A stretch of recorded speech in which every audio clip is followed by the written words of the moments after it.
Presented by Adi Shakti Films.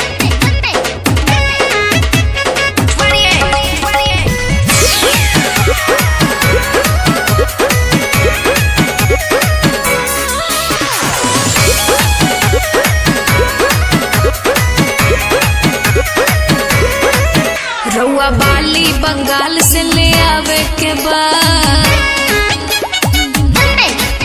हमरा बिंदिया पैंडिया हिलावे के बाद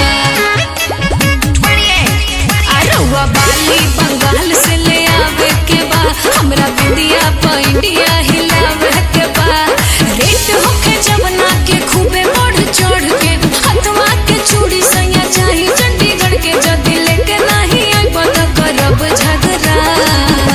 हे धनी हो कि हम ले ले आइब राजस्थानी घाघरा हिलई हो पेन के दिलिया घरा सचो भैया ले ले आओ राजस्थानी घाघरा हिलई हे भौजी दिलिया घरा तू लोग तो छुपे रहलो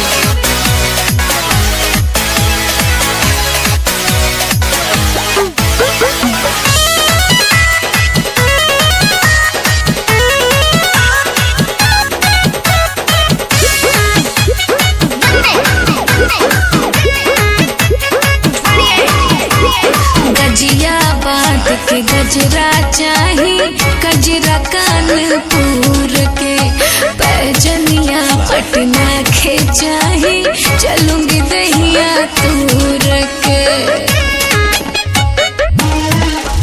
ओढ़नी उड़ीसा से आई ओढ़ी लगबू बेबी डॉल पूरा बॉडी गहना से ढक लिहा बन जाई महल छपरा के छागल बड़ी बनिक लागल देखी के बाजार में भइल बनी पागल आज कहतानी रउआ से लगाई असरा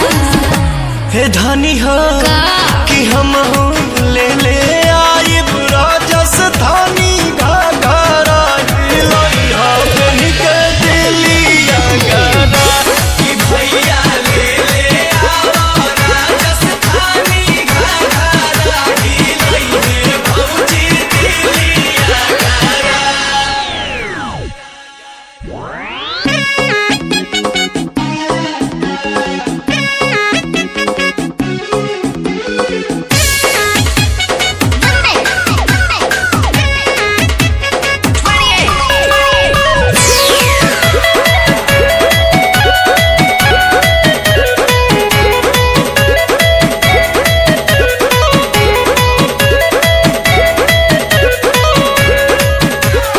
आखिरी छाला गलबा दिलवा में ई खाली